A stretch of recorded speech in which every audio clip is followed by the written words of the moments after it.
TV 24 news ವಾಹಿನಿಗೆ ಸ್ವಾಗತ. ವಿಧಾನ ಪರಿಷತ್ ಸದಸ್ಯ ಸಿಟಿ ರವಿ ಸದನದಲ್ಲಿ ಸಚಿವೆ ಲಕ್ಷ್ಮೀ ಹೆಬ್ಬಾಳ್ಕರ್ ಅವರಿಗೆ ಅವಾಚ್ಯವಾಗಿ ನಿಂದಿಸಿ ಬಂಧನಕ್ಕೊಳಗಾದ ಪ್ರಕರಣ ಕೋರ್ಟ್ನಲ್ಲಿ ಇರೋದ್ರಿಂದ ಪ್ರತಿಕ್ರಿಯೆ ನೀಡುವುದಿಲ್ಲ ಎಂದು ಗೃಹ ಸಚಿವ ಡಾಕ್ಟರ್ ಜಿ ಪರಮೇಶ್ವರ್ ಅವರು ಹೇಳಿದ್ದಾರೆ. ಸದಾಶಿವನಗರದಲ್ಲಿ ಮಾತನಾಡಿದ ಅವರು, ಪ್ರಕರಣ ಕೋರ್ಟ್ನಲ್ಲಿ ಇರೋದ್ರಿಂದ ಯಾವ ವಿಚಾರವನ್ನು ಅದರ ಬಗ್ಗೆ ಚರ್ಚೆ ಮಾಡುವುದು ಸರಿಯಲ್ಲ, ಯಾವುದೇ ಪ್ರಶ್ನೆಗೂ ಉತ್ತರಿಸುವುದಿಲ್ಲ ಎಂದಿದ್ದಾರೆ. ಪ್ರಕರಣದಲ್ಲಿ ಪೊಲೀಸರು ಸರಿಯಾಗಿ ನಡೆದುಕೊಂಡಿದ್ದೇವೆ ಎಂಬ ವಾದ ಇರುತ್ತೆ. ಪ್ರಕರಣ ಕೋರ್ಟ್ನಲ್ಲಿ ಇರೋದ್ರಿಂದ ಯಾವುದು ಸರಿ ಯಾವುದು ತಪ್ಪು ಎಂಬುದನ್ನು ಅವರು ತೀರ್ಮಾನ ಮಾಡುತ್ತಾರೆ ಎಂದು ಹೇಳಿದರು. ಬೇರೆ ಬೇರೆ ರೀತಿಯಲ್ಲಿ ಮಾಹಿತಿಯನ್ನ ಕೇಳುವ ಸಂದರ್ಭದಲ್ಲಿ ಇವರನ್ನ ಕೇಳದೆ ಜಡ್ಜ್ಮೆಂಟ್ ಆಗಿದೆ ಅಂತ ಹೇಳಲಾಗ್ತಾ ಇದೆ. ಹೀಗಾಗಿ ಅದರ ಬಗ್ಗೆ ಟೀಕೆ ಮಾಡಲು ಆಗಲ್ಲ. ಸಭಾಪತಿಗಳು ದಾಖಲೆಗಳು ಇಲ್ಲ ಅಂತ ಹೇಳಿರುವುದು ನನಗೆ ಗೊತ್ತಿಲ್ಲ. ಕೆಲವರು ಸದನ ಮುಗಿದ ಬಳಿಕ ಘಟನೆ ನಡೆಯಿತು ಅಂತ ಹೇಳ್ತಿದ್ದಾರೆ. ಆದ್ದರಿಂದ ಸಭಾಪತಿಗಳಿಗೆ ಇದರಲ್ಲಿ ಏನು ಹೇಳೋಕೆ ಆಗಲ್ಲ ಎಂದು ಕೆಲವರು ವಿಶ್ಲೇಷಣೆ ಮಾಡ್ತಾರೆ. ಇನ್ನು ಕೆಲವರು ಸದನ ನಡೀತಾ ಇತ್ತು ಅಂತ ವಿಶ್ಲೇಷಣೆ ಮಾಡಿದ್ದಾರೆ. ಅದನ್ನೆಲ್ಲ ಈಗ ನಾನು ಮಾತನಾಡಲು ಹೋಗಲ್ಲ ಎಂದಿದ್ದಾರೆ. ಈ ಮಾಹಿತಿಯನ್ನ ಕೇಳ್ತೀನಿ, ಮಾಹಿತಿ ಬಂದ ಮೇಲೆ ಹೇಳ್ತೀನಿ. ಸಿಟಿ ರವಿ ಮೇಲೆ ಹಲ್ಲೆ ಯತ್ನ ಮಾಡಿದ ವಿಚಾರಕ್ಕೆ 24 ಜನರನ್ನ ಆ ಕ್ಷಣದಲ್ಲಿ ಬಂಧಿಸಲಾಗಿತ್ತು. ತದನಂತರ ಅವರನ್ನ ಬಿಟ್ಟಿದ್ದಾರೆ. ಬಂಧನ ಮಾಡದೆ ಹೋಗಿದ್ರೆ ಇನ್ನೂ ಹೆಚ್ಚು ಘಟನೆಗಳು ಆಗ್ತಾ ಇತ್ತು. ಕೋರ್ಟ್ ನೀಡಿರುವ ತಡೆಯಾಜ್ಞೆ ಆದೇಶವನ್ನ ತೆರವುಗೊಳಿಸಲು ಚರ್ಚೆ ಮಾಡಿ ತೀರ್ಮಾನ ಮಾಡ್ತೀವಿ ಎಂದು ಹೇಳಿದ್ದಾರೆ. ನಾನು ಯಾವುದೇ ಹೇಳಿಕೆಗಳನ್ನ ಕೊಡೋದಕ್ಕೆ ಹೋಗೋದಿಲ್ಲ. It becomes ಸಬ್ಜುಡಿಸ್.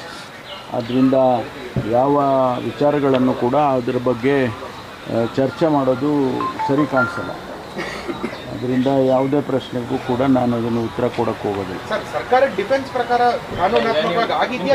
ಅಲ್ಲ, ಅದನ್ನೇ ನಾನು ಹೇಳ್ತಾ ಇದ್ದೀನಲ್ಲ, ಪೊಲೀಸ್ನವರು ಅವರು ಸರಿ ಮಾಡಿದ್ದೀವಿ ಅಂತ ಅವರ ವಾದ ಇರ್ತದೆ. ಆದರೆ ಕೋರ್ಟ್ನಲ್ಲಿ ಮ್ಯಾಟ್ರ್ ಇದೆ, ಯಾವುದು ಸರಿ ಯಾವುದು ತಪ್ಪು ಅಂತೇಳಿ ಅವರು ತೀರ್ಮಾನ ಮಾಡ್ತಾರೆ.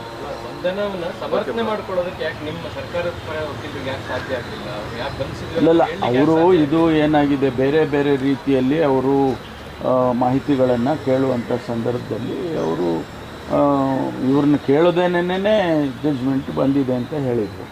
ಅದರಿಂದ ಅದ್ರ ಬಗ್ಗೆ ನಾವು ಟೀಕೆ ಟಿಪ್ಪಣಿ ಮಾಡೋದು. ಸಭಾಪತಿಯವರು ಕೂಡ ನಿನ್ನೆ ಹೇಳಿದ್ದಾರೆ, ಸಭಾಪತಿಯವರು ಯಾವುದೇ ರೀತಿಯಾದಂಥ ದಾಖಲೆಗಳಿಲ್ಲ ಕಡತದಲ್ಲಿ ಅಂತ ಹೇಳಿದ್ದಾರೆ. ಗೊತ್ತಿಲ್ಲ ಸಾಂವಿಧಾನಿಕ ಪ್ರಶ್ನೆ ಸದನದ ಒಳಗಡೆ ಆಗಿರುವಂಥ ಬೆಳವಣಿಗೆಯನ್ನು ಹೊರಗೆ ಇಲ್ಲ, ಅದರಲ್ಲಿ ಸರ್ಕಾರ ಕಾನೂನು ಸಲಹೆ ಅದ್ರ ಬಗ್ಗೆ ಎಲ್ಲರೂ ಎಡುತ್ತಾ ಅಂತ ಅನಿಸ್ತಾ ಇದೆ. ಅದಕ್ಕೆ ನಾನು ಹೇಳಿದ್ದು, ನಾನು ಇದ್ರ ಬಗ್ಗೆ ಕಮೆಂಟ್ ಮಾಡೋದು ಸರಿ ಕಾಣಿಸಲ್ಲ ಅಂತ. ಯಾಕೆಂದರೆ ಕೆಲವರು ತಾವೇ ಈಗ ಮಾಧ್ಯಮದಲ್ಲಿ ವಿಶ್ಲೇಷಣೆ ಮಾಡಿದ್ದಾರೆ. ಕೆಲವರು ಅವರು ಅಡ್ಜರ್ಮೆಂಟ್ ಆದಮೇಲೆ ಸದನ ಅಡ್ಜರ್ನ್ ಆದಮೇಲೆ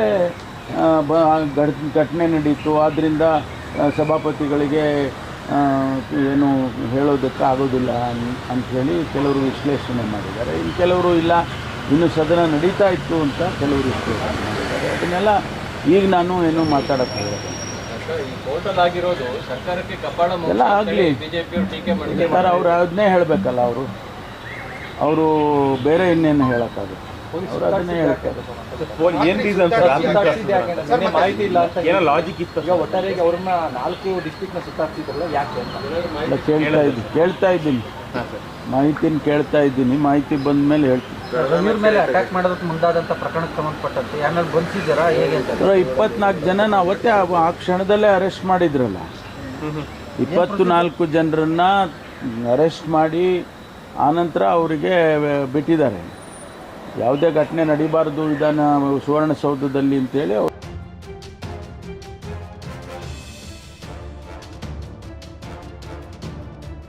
ಕನ್ನಡಿಗರ ಮೆಚ್ಚಿನ ನಿಮ್ಮ ಟಿವಿ 24 ಕನ್ನಡ ನ್ಯೂಸ್ ವಾಹಿನಿ ಇದೀಗ ಟಿವಿಯಲ್ಲಿ ಲಭ್ಯ. ಕರ್ನಾಟಕ ಮತ್ತು ದೇಶ ವಿದೇಶದ 360 ಡಿಗ್ರಿ ಸುದ್ದಿ ಹಾಗೂ ಉತ್ತರ ಕರ್ನಾಟಕ, ಬೆಳಗಾವಿ, ಬಾಗಲಕೋಟೆ, ಧಾರವಾಡ, ಹಾವೇರಿ, ಗದಗ, ಬಿಜಾಪುರ ಜಿಲ್ಲೆಯ ಕ್ಷಣ ಕ್ಷಣದ ವಿವರವನ್ನ ಪಡೆಯುವುದಕ್ಕೆ ಟಿವಿ 24 ಕನ್ನಡ ನ್ಯೂಸ್ ವಾಹಿನಿಯನ್ನ ಲೈಕ್ ಮಾಡಿ, ವಿಡಿಯೋಗಳನ್ನ ಶೇರ್ ಮಾಡಿ, ಕಮೆಂಟ್ ಮಾಡುವ ಮೂಲಕ ನಮ್ಮ ವಾಹಿನಿಗೆ ಸಹಕಾರ ನೀಡಿ ಮತ್ತು ಚಾನೆಲ್ ಅನ್ನ ಸಬ್ಸ್ಕ್ರೈಬ್ ಮಾಡಿ. Thank you.